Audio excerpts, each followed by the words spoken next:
తాకట్లో ఉన్న మీ బంగారాన్ని విడిపించి ఆ రోజు ఆన్లైన్ రేటుకి కొంటాం. Sharma gold company.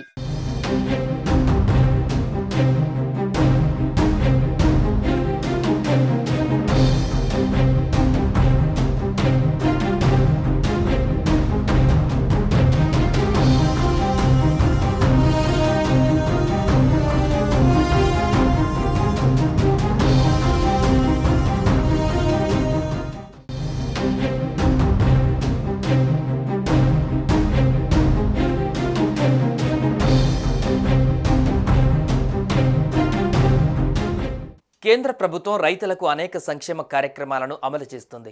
రైతుల కోసం పీఎం కిసాన్ యోజన పథకం కింద ప్రతి ఏడాది 6,000 రూపాయలను ఆర్థిక సహాయంగా అందిస్తున్నారు.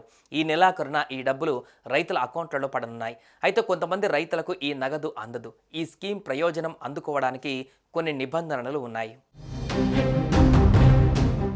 ప్రధానమంత్రి కిసాన్ సమ్మాన్ నిధి యోజన పథకం కింద ప్రయోజనాలు పొందుతున్న రైతులు 19వ విడత నగదు కోసం ఎదురు చూస్తున్నారు. ఫిబ్రవరి 24న దేశ ప్రధాని నరేంద్ర మోదీ స్వయంగా ఈ పథకం 19వ విడతను నిధులను విడుదల చేయనున్నారు. అయితే ఈసారి కొంతమంది రైతులకు మాత్రం ఈ డబ్బులు అందవు. రైతులు ఈ కేవైసీ ప్రక్రియను పూర్తి చేయాలి. ఇంకా పూర్తి చేయని రైతులకు ఈ విడతలో ప్రయోజనం అందదు. అలాగే భూ ధృవీకరణ ప్రక్రియను పూర్తి చేయని రైతులు కూడా ఈ విడతలో సహాయం పొందలేరు. రైతుల ఖాతాలు డీబీటీ కూడా ఆన్ చేసుకోవడం చాలా ముఖ్యం. డీబీటీ ఆఫ్ చేసి ఉన్న రైతులకు వాయిదాల డబ్బులు వారి ఖాతాలలోకి చేరవు. అందువల్ల వారు తమ బ్యాంక్ ఖాతాలలో డీబీటీ ఆన్ చేసుకోవడం తప్పనిసరి. ఈ పథకం 2019లో ప్రారంభించారు. ఈ పథకం కింద ప్రతి ఏడాది 6,000 రూపాయల ఆర్థిక సహాయం రైతులకు అందిస్తారు. ఈ మొత్తం 3 విడతలుగా రైతుల ఖాతాలకు డైరెక్ట్ బెనిఫిట్ ట్రాన్స్ఫర్ ద్వారా పంపబడుతుంది. ప్రతి విడత 2,000 రూపాయలు రైతుల ఖాతాలకు జమ అవుతుంది. ప్రతి 4 నెలల వ్యవధిలో రైతుల బ్యాంక్ ఖాతాలకు నగదు బదిలీ చేస్తారు. ఈ పథకంతో దేశంలోని కోట్లాది మంది రైతులు లబ్ధి పొందుతున్నారు.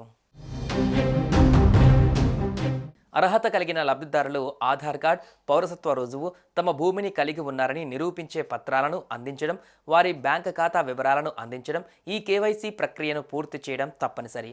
ప్రధానమంత్రి కిసాన్ సమ్మాన్ నిధి యోజనలో నమోదు చేసుకోవడానికి అర్హత కలిగిన రైతులు పీఎం కిసాన్ పోర్టల్ను సందర్శించి ఆన్లైన్లో నమోదు చేసుకోవాలి. లేదా వారి సమీపంలోని కామన్ సర్వీస్ సెంటర్ సిఎస్సికి వెళ్ళాలి. లేదంటే రాష్ట్ర ప్రభుత్వ నోడల్ అధికారులను సంప్రదించాలి. స్థానిక పట్వారీలను లేదా రెవెన్యూ అధికారులను సంప్రదించాలి.